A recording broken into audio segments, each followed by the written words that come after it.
아파요. 근데 재현이가 좀 많이 아파요. 숨도 많이 나고 막 그럴 정도로. 그래서 열이 그러니까 한 번 원래 내려가면 저희는 막 안 났었거든요, 다른 사람들은. 근데 재현이는 자꾸 올라갔다 내려갔다 올라갔다 내려갔다 하는 것 같아요. 이게 창세기 이야기라는 책인데, 그래서 요거를 학생분을 조금 시작을 할까, 요게 조금 쉬운 것 같아가지고. 노아가 심히 싫어하고 노아요. 노아요. 그렇지. 뭘 심히 싫어하고 노했냐면, 하나님께서 니느웨를 용서해 주신 것을 그냥 싫어한 게 아니라 심히 싫어하고 노했으니까 엄청 싫어했다라는 거예요.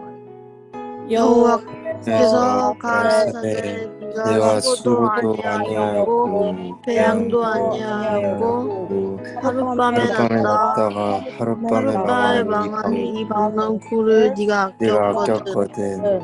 하물며 이 큰 성을 니느웨는 좌우를 분별치 못하는 자가 12만 명이요 육축도 많이 있나니 내가 아끼는 것이 어찌 합당치 아니하냐. 마음을 가지고 하나님 앞에 나올 수 있도록 주님 도와주시옵소서. 우리 또 함께 수고하는 우리 진주자매 가운데도 함께하여 주시어서 또 건강으로 하나님 지켜주시고 또 믿음이 바르게 세워질 수 있도록 성장할 수 있도록 주님 도와주시옵소서. 오늘 같이 공부한 요나서를 통하여서 또 우리 모두가 하나님께서 주시는 그런 유명한 말씀. 아버지 지도하시며 하나님께 주님 안에 지할 수 있는 하나님 가정을 도와주시고자 하는 하나님 아버지에게 얘기는 주면서 지금 뭐 공부하고 있는 그런 가장 아주 여러분들에게 가장 이 부분들을 잘 전달해 줄 수 있어서. 자, 첫 번째 보시면 그리스도의 이름들이라고 있죠. 자, 첫 번째는요, 우리가 잘 알다시피 예수라는 이름을 갖고 계세요. 그 다음에 다섯 번째는 우리가 주님이라고 할 때 말하는 주라는 말인데요. 이거는 헬라어로 크리우스라고 하고요. 그 다음에 히브리어의 아도나이 야훼와 같은 뜻입니다. 그래서 여기까지 간단하게 일단 이름에 대해서 보셨는데요. 예수님, 또 그리스도, 인자, 하나님의 아들, 또 주님이라는 다섯 가지 이름으로 간단하게 저하고 한번 보셨고요.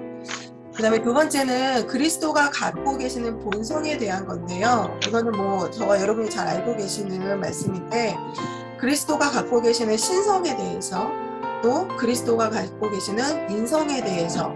그런데 성경을 보면은 그렇지 않다. 그렇기 때문에 그들에게 예수님은 유사 본질을 가진 분이 아니다. 그분은 피조물이 아니다. 그는 하나님이시다. 하나님과 동일한 본질을 가지고 있는 분이다. 라고 해서 유사 본질, 동일 본질이라는 그런 말이 등장을 합니다.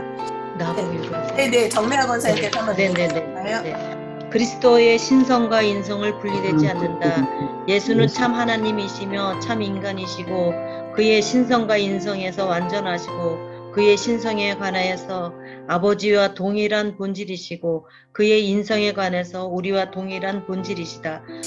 세 번째는 그리스도가 가지시는 신분에 대해서 말씀을 드릴 텐데요. 조금 생소한 단어이실 것 같아요. 크게 두 가지로 나누면 비하라는 신분을 가지고 있고요. 밑으로 조금 내릴게요. 승귀라는 신분을 가지고 계세요. 그러니까 계시죠? 멀리 헝가리에서부터 이렇게 같이 이렇게 참여하고 얼굴 뵈니까 너무나 감사하고 너무나 좋습니다. 벌써 살이 많이 빠지신 것 같아요. 우리 장로님도 오늘 이렇게 멀리 계시는데도 이렇게 보이고 참 좋네요. 우리 강경희 집사님도 괜찮으시고 우리 이지영 집사님도 괜찮으시죠? 네, 반갑습니다. 우리 안은서 권사님 날씬해지셨어요. 너무 살이 좀 빠졌죠? 안은서 집사님 더 날씬해지면 어떡해요? 이제 더 쪄야 안 돼요, 날씬해지면. 이제 더 쪄야죠, 이제 더 쪄야죠. 얼굴 보니까 반갑고 목소리 들으니까 더 반갑습니다. 뒤에서 서운했었는데 이렇게 또 임직교육이 좀 더 뵙게 되니까 반갑습니다. 모두 건강하시고 네. 돈 많이 받으세요. 네, 감사합니다. 반갑습니다. 여기 뭐 네, 쫓아가고 하고 있어요. 배우지 없습니다. 네, 아이고. 잘 들으시고. 안녕하세요. 네, 교회가 예, 홈이 다음 주에는 꼭 교회에서 같이 예배 드렸으면 좋겠습니다. 네.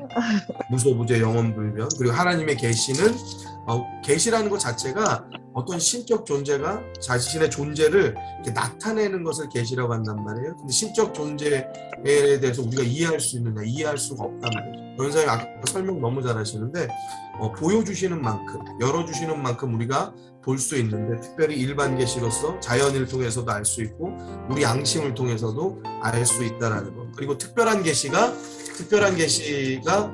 아주 굉장히 우리가 생각하는 어떤 특별 계시, 직통 계시, 어디 지나가다 보면은 여기 직통 계시고 여기 방언 주고 여기 예언 주고 여기 무엇 주고 여기 무슨 풀이하고 이러는 게 직통 계시, 특별 계시가 아니고 성경이 특별 계시다.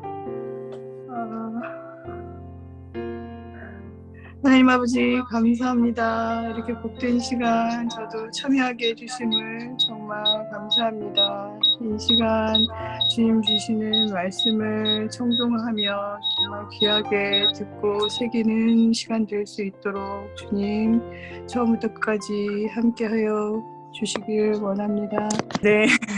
계속 못 빼서 이제 요 책 저하고 시작을 하실 텐데요. 제가 1장부터 쭉쭉 한번 나가보도록 할게요.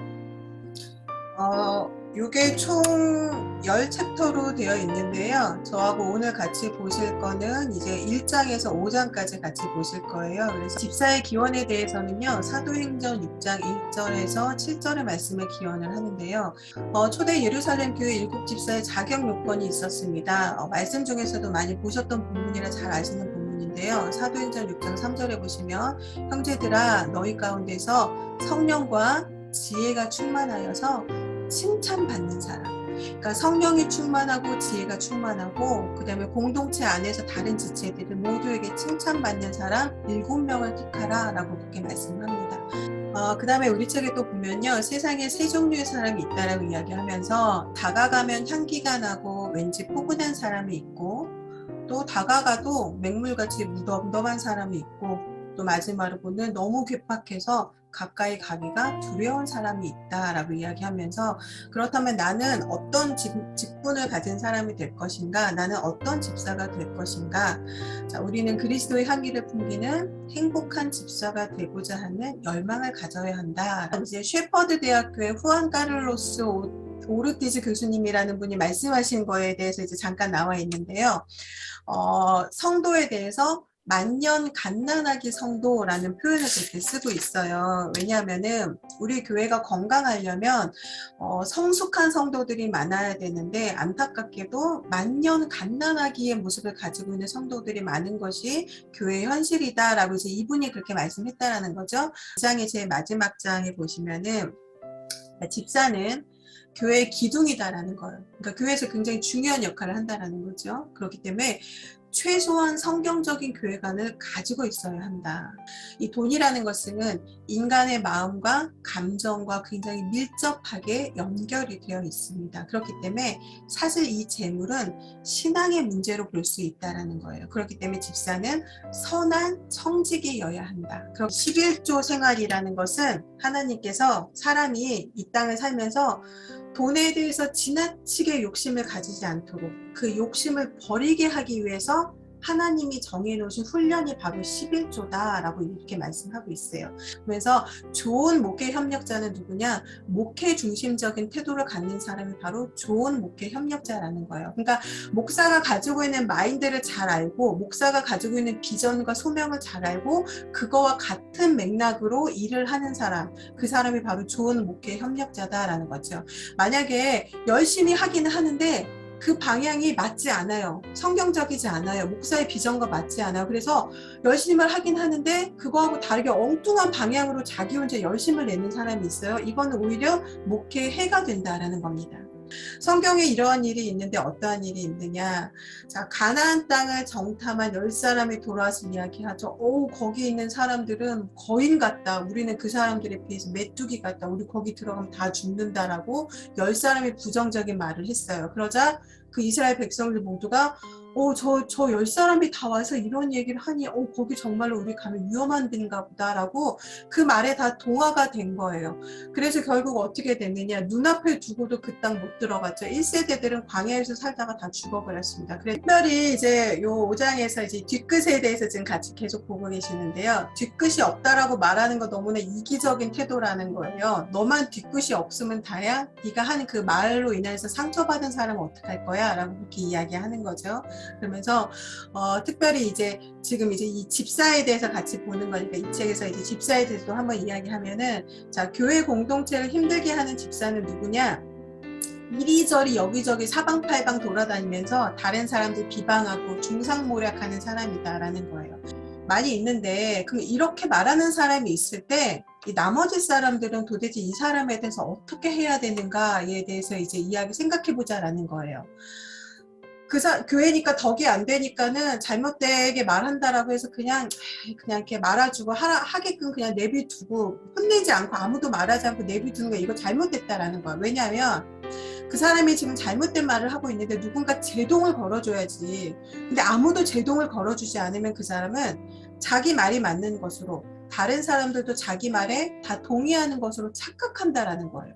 그거는 그 사람에게 도움이 되는 일이 아니다라는 거죠. 그렇기 때문에 어떤 사람이 나쁜 말을 했을 때 나머지 지체들이 어떻게 해야 되느냐, 그 사람이 하지 말아야 할 말을 했을 때 그만하라고 이야기하라 라고 이야기하는 겁니다. 그래야 그 잘못된 말이 더 연약한 성도들에게 전염되지 않는다라는 거예요. 교회 공동체를 더 흐트러뜨리지 않는다라는가, 제동을 걸어주라라는 거예요. 그러면서 우리 책에서 이제 오늘의 교회 이세훈 목사님에 대한 이야기가 나오거든요. 그래서 이 목사님이 한국에 와서 보니까는 이 잘못된 소문으로 인해서 공동체가 분열되는 일이 너무나 많다라는 거예요. 그래서 이 목사님이 어떤 것을 만들었냐, 한국에서 목회하면서 소문 실명제라는 것을 만들었다라는 거예요. 그러면서 누가 말하는 것인지 정확히 밝히지 않은 소문이나 의견은 믿지도 말고 그런 거 듣지도 말아라 라고 해서 이 이재훈 목사님이 소문 실명제라는 것을 만들었다라고 합니다. 오늘 이해한 말씀 중에 가장 지금 와닿는 것은 역시 그 말에 대한 그거 중요하게 여겨지고요. 그다음에 저랑 똑같은 저는 사실 이 책을 읽고 막 이렇게 막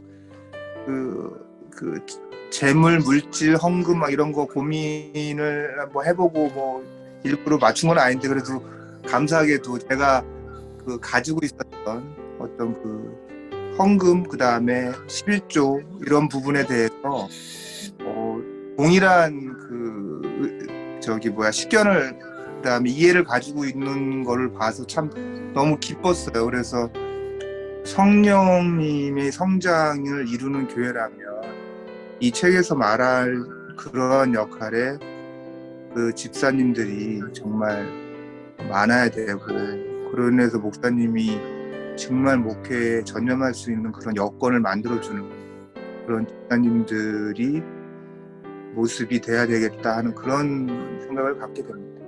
이 교육을 받고 보니까 그렇게 생각하는 것이 좀 부끄럽다는 생각을 했어요.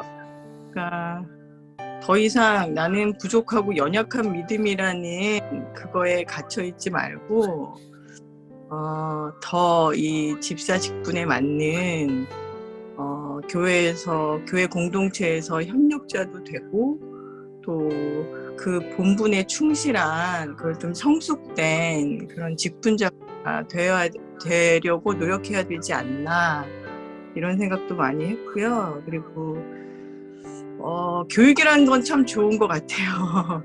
이런 교육 사실은 굉장히 오랜만에 받는 건데 정말 많은 생각을 하게 된 시간인 것 같아요. 제 자신에 대해서도 그렇고, 제가 이제 부모로서 또 자식으로서 또 동료로서, 뭐 이웃으로서, 성도로서, 뭐 직분자로서, 그러니까 여러 가지 제 입장이 있잖아요. 그거를 굉장히 지금 짧으면 짧은 이 시간이었는데 여러 가지 입장에서 다각도로 제 자신을 생각해보는 시간이었던 것 같아요. 또 우리 이수영 집사님과 함께 같이 또 교회에 또 중요한 동역자로 또 협력할 수 있도록 하나님의 귀한 일꾼이 될 수 있도록 또 바울이 브리스길라와 아굴라를 나의 동역자라고 칭찬한 것과 같이 그렇게 하나님께 칭찬받는 귀한 동역자로 세워주시기를 또한 간절히 기도합니다. 코로나로 인하여서 또 그동안 건강에 어려움이 있었습니다. 하나님 남은 거 없이 또 말끔하게 회복할 수 있도록 주님 도와주시옵고 또 주님의 일에 더욱더 헌신된 귀한 일꾼들 될 수 있도록 주님 인도하여 주시옵소서. 감사드리며 우리를 구원하신 예수님의 이름으로 기도드렸습니다. 아멘.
사도신경으로 신앙 고백하겠습니다.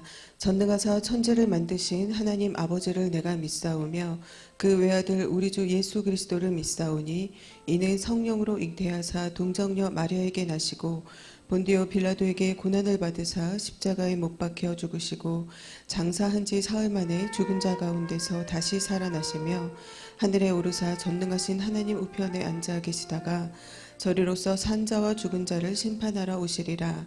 성령을 믿사오며 거룩한 공예와 성도가 서로 교통하는 것과 죄를 사하여 주시는 것과 몸이 다시 사는 것과 영원히 사는 것을 믿사옵나이다. 아멘. 이 시간 함께 보실 말씀은 사무엘하 9장 1절에서 13절의 말씀입니다.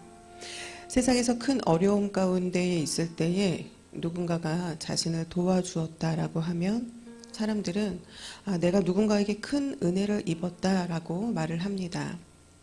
오늘 본문에서도 은혜를 입은 사람이 등장을 하는데요. 오늘 본문 말씀 보시기 전에 먼저 사무엘상 18장 3절과 19장 1절에서 6절의 말씀을 함께 보시겠습니다. 요나단은 다윗을 자기 생명같이 사랑하여 더불어 언약을 맺었으며 사울이 그 아들 요나단과 그 모든 신하에게 다윗을 죽이라 말하였더니 사울의 아들 요나단이 다윗을 심히 기뻐하므로 그가 다윗에게 고하여 가로되 내 부친 사울이 너를 죽이기를 꾀하시느니라. 그러므로 이제 청하노니 아침에 조심하여 은밀한 곳에 숨어 있으라. 내가 나가서 너 있는 들에서 내 부친 곁에 서서 내 일을 내 부친과 말하다가 무엇을 보거든 내게 알게 하리라 하고 요나단이 그 아비 사울에게 다윗을 포장하여 가로되 원컨대 왕은 신하 다윗에게 범죄치 마옵소서. 그는 왕께 득죄하지 아니하였고 그가 왕께 행한 일은 심히 선함이니이다. 그가 자기 생명을 아끼지 아니하고 블레셋 사람을 죽였고 여호와께서는 온 이스라엘을 위하여 큰 구원을 이루셨으므로 왕이 이를 보고 기뻐하셨거늘 어찌 무고히 다윗을 죽여 무죄한 피를 흘려 범죄하려 하시나이까. 사울이 요나단의 말을 듣고 맹세하되 여호와께서 사시거니와 그가 죽임을 당치 아니하리라. 아멘. 사울의 아들 요나단은요 다윗을 자기 생명같이 사랑하였다라고 말씀하고 있습니다. 요나단의 아버지인 사울은 다윗을 죽이려고 했지요. 그러나 아들 요나단은 다윗을 숨겨주었고 다윗이 해를 당하지 않도록 지켜주는 일을 했습니다. 이후에 요나단과 사울이 죽었다는 소식을 듣게 된 다윗은요, 자기 옷을 잡아 찢고 또 저녁 때까지 슬퍼하며 울며 금식하였다라고 성경은 말씀하고 있습니다. 사무엘하 1장 17절에서 27절에는 사울과 요나단을 위한 다윗의 조가가 기록되어 있을 정도입니다. 이후에 다윗은 그의 나이 30세가 되었을 때에 드디어 이스라엘의 왕이 되어서 40년을 다스리게 됩니다.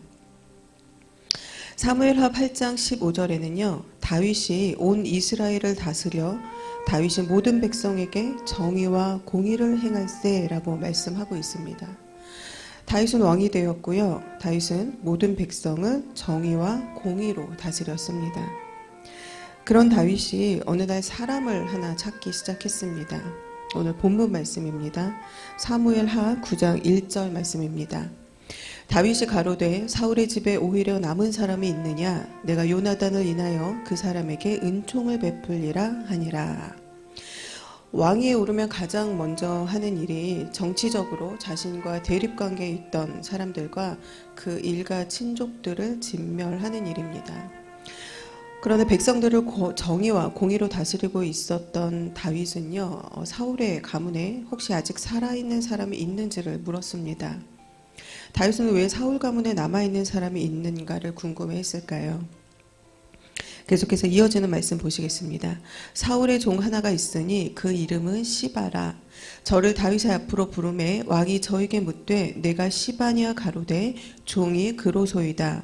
왕이 가로되 사울의 집에 남은 사람이 없느냐? 내가 그 사람에게 하나님의 은총을 베풀고자 하노라. 시바가 왕께 고하되 요나단의 아들 하나가 있는데 절뚝발이니이다. 왕이 저에게 묻되 그가 어디 있느냐? 시바가 왕에게 고하되 로드발 암미엘의 아들 마길의 집에 있나이다.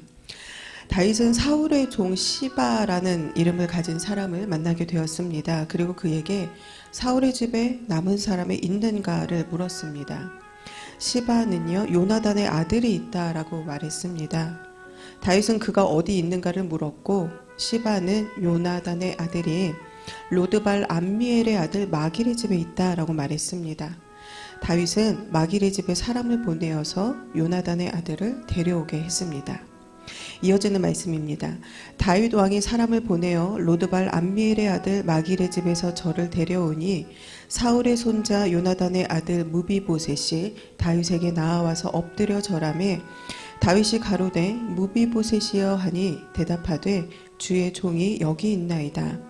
다윗이 가로되 무서워 말라. 내가 반드시 내 아비 요나단을 인하여 내게 은총을 베풀리라. 내가 내 조부 사울의 밭을 다 내게 도로 주겠고 또 너는 항상 내 상에서 먹을지니라. 저가 절하여 가로되 이 종이 무엇이간데 왕께서 죽은 개 같은 나를 돌아보시나이까. 마길의 집에서 지내던 요나단의 아들은요, 무비보셋이었습니다. 그리고 그는 절뚝발이었습니다. 사무엘하 4장 4절을 보시면요, 그가 왜 절뚝발이가 되었는가에 대해서 말씀하고 있는데요. 사울의 아들 요나단에게 절뚝발이 아들 하나가 있으니 이름은 무비보셋이라. 전에 사울과 요나단의 죽은 소식이 이스라엘에서 올 때에 그 나이 5살이었는데 그 유모가 안고 도망하더니 급히 도망함으로 아이가 떨어져 절개되었더라. 사울과 요나단이 죽었다라는 소식을 듣고 유모가 5살이 된 무비보셋을 안고 급히 도망을 가다가 아이를 떨어뜨리게 됩니다. 이 일로 인해서 무비보셋이 다리를 절게 된 것이지요. 왕가의 자녀로 태어나서 호의호식하고 살 수 있었던 이 무비보셋은요, 할아버지 사울도 죽고 아버지 요나단도 죽고 유모에 의해서 겨우 생명을 건졌지만 절름발이 신세가 되어서 남의 집에서 겨우 생명을 부지하고 있었을 뿐이었습니다. 그런 자신을 다윗이 찾는다라는 소식에 얼마나 두려운 마음이 들었을까요? 다윗 앞에 나온 무비보셋은 다윗에게 주의 종이 여기 있나이다 라고 엎드렸습니다. 다윗이 자신을 돌봐주겠다라고 말을 했는데요. 그럼에도 불구하고 무비보셋은 이 종이 무엇이간데 왕께서 죽은 개 같은 나를 돌아보시나이까? 라고 그렇게 말했습니다. 다윗은 사울의 남은 자들을 완전히 뿌리 뽑으려는 심산이었을까요? 그렇지 않았습니다. 사울의 집안의 남은 자를 찾으려던 다윗은요, 1절에서 내가 요나단을 인하여 그 사람에게 은총을 베풀리라 하니라 라고 말했습니다. 또한 사울의 종 시바를 만났을 때에도 3절에서 내가 그 사람에게 하나님의 은총을 베풀고자 하노라 라고 말합니다. 또 7절에서 요나단의 아들 무비보셋을 만났을 때에도 내가 반드시 내 아비 요나단을 인하여 내게 은총을 베풀리라 라고 말하고 있습니다. 다윗은 사울 가문의 남은 자를 모조리 없애기 위해 사람을 찾은 것이 아니었습니다. 요나단을 생각하여서 그와의 언약을 생각하면서 은총을 베풀기 위해서라고 말을 하고 있습니다. 앞서 우리는 요나단이 자신의 아버지로부터 다윗을 지켜주었던 말씀을 보셨습니다. 사무엘상 18장 3절에서는요. 요나단이 다윗을 자신의 생명같이 사랑하였다라고 말씀하고 있고요. 사무엘상 20장에서 요나단은 다윗을 아버지로부터 지켜주면서 한 가지 부탁의 말을 합니다.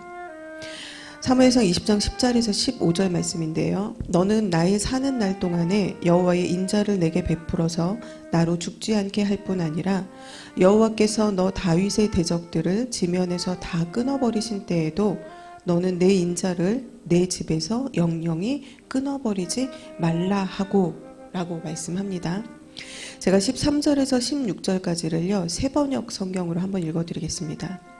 아버지가 자네를 해치려 한다는 것을 내가 알고도 그것을 자네에게 알리지 않아서 자네가 안전하게 피신하지 못하게 된다면 주님께서 이 요나단에게 무슨 벌을 내리셔도 달게 받겠네. 주님께서 나의 아버지와 함께 계셨던 것처럼 자네와도 함께 계시기를 바라네. 그 대신 내가 살아있는 동안은 내가 주님의 인자하심을 누리며 살 수 있게 해주게. 내가 죽은 다음에라도 주님께서 자네 다윗의 원수들을 이 세상에서 다 없애버리시는 날에라도 나의 집안과 의리를 끊지 말고 지켜주게. 그런 다음에 요나단은 다윗의 집안과 언약을 맺고 말하였다. 주님께서 다윗의 원수들에게 보복하여 주시기를 바라네. 요나단은 아버지 사울로부터 다윗을 반드시 지켜줄 것을 맹세했습니다. 대신 주께서 다윗의 원수들을 이 세상에서 다 없애버리시는 날이 올 때에 그때라도 자신의 집안과의 의리를 끊지 말고 지켜달라라고 부탁을 합니다. 다윗은 자신을 향한 요나단의 사랑과 의리와 또 그의 부탁을 잊지 않았습니다. 그리고 이제 그 은혜를 요나단의 아들 무비보셋에게 베풀기로 합니다. 9절에서 13절 말씀입니다. 왕이 사울의 사환 시바를 불러서 이르되 사울과 그 온 집에 속한 것은 내가 다 내 주인의 아들에게 주었노니 너와 내 아들들과 내 종들은 저를 위하여 밭을 갈고 거두어 내 주인의 아들을 공개하라. 그러나 내 주인의 아들 무비보셋은 항상 내 상에서 먹으리라 하니라. 시바는 아들이 15이요 종이 20이라. 시바가 왕께 고하되 내 주 왕께서 온갖 일을 종에게 명하신 대로 종이 준행하였나이다 하니라. 무비보셋은 왕자 중 하나처럼 왕의 상에서 먹으니라. 무비보셋에게 젊은 아들 하나가 있으니 이름은 미가더라. 무릇 시바의 집에 거하는 자들은 무비보셋의 종이 되니라. 무비보셋이 항상 왕의 상에서 먹으므로 예루살렘에 거하니라. 그는 두 발이 다 절뚝이더라. 먼저 사울의 사환 시바를 불러서 사울과 그 온 집에 속한 것을 내가 다 너의 주인의 아들 즉 무비보셋에게 주었으니 너와 너의 아들들과 너의 종들은 무비보셋을 위해 밭을 갈고 거두라 라고 명령을 합니다.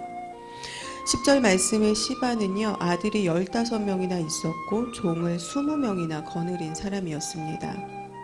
이 말은요 시바가 무비보셋과 그의 아들을 보필할 충분한 노동력을 가진 사람이라고도 볼 수 있지만 다른 한편으로는 그동안 사울의 유산을 상당 부분 착복했을 것으로도 보여지는 말씀입니다.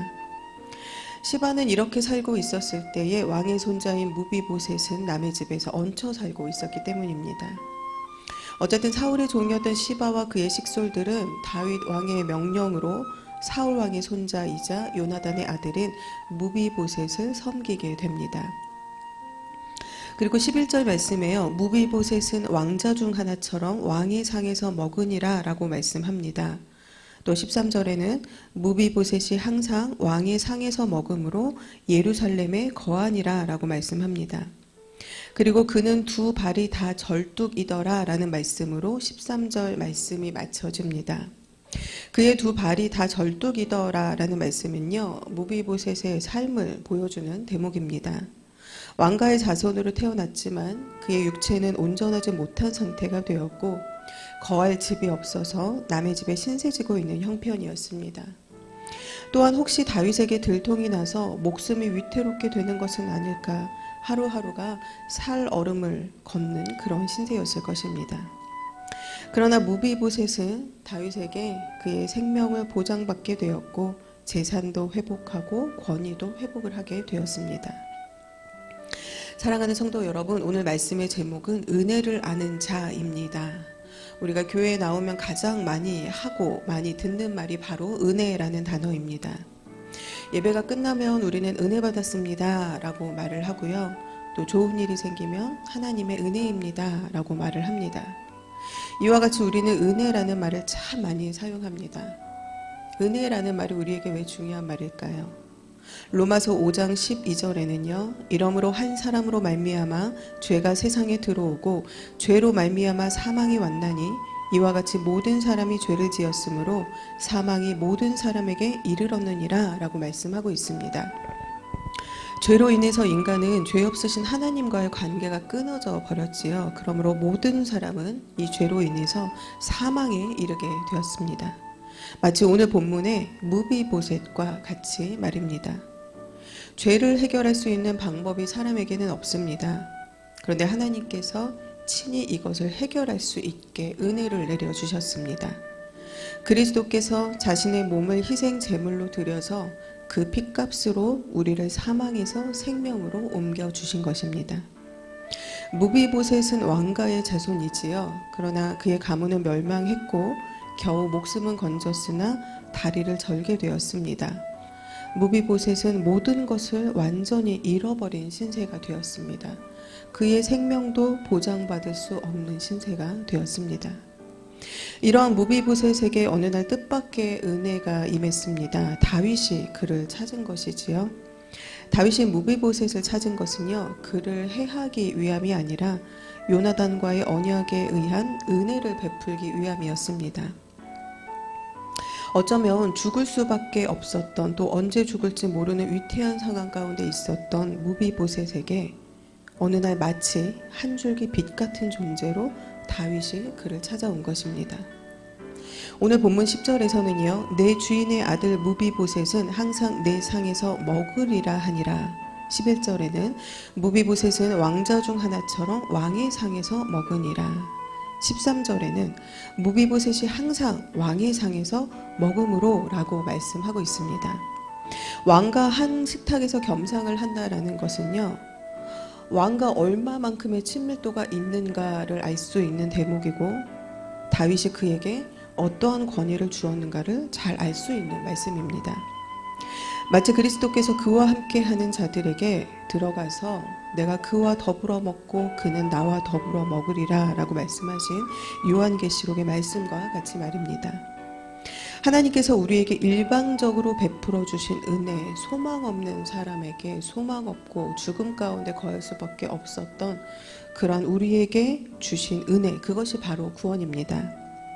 소망 없던 무비보셋에게 어느 날 찾아와서 그의 모든 것을 회복시켜주고 그와 더불어 먹었던 다윗 왕과 같이 하나님께서도 그리스도를 통해 우리의 죄를 없다 해주시고 의로 여겨주시며 하나님의 가족으로 자녀로 받아주셨습니다. 자녀가 된다라는 것은요, 부모의 것을 마음껏 누릴 수 있는 권한도 함께 주어지는 것입니다. 그리고 그의 보호 아래서 안정을 보장받고 평안을 보장받고 생명을 보장받게 되는 것입니다. 이 모든 것이 바로 하나님께서 저와 여러분에게 주신 세상 무엇과도 바꿀 수 없는 큰 은혜입니다. 여러분 무비보셋의 삶의 역전이 놀랍게 느껴지시나요? 그 역전의 삶이 바로 저와 여러분에게도 동일하게 주어진 것을 믿으시기를 바랍니다. 하나님의 은혜를 아는 저와 여러분 모두가 되시기를 바랍니다. 함께 기도하시겠습니다.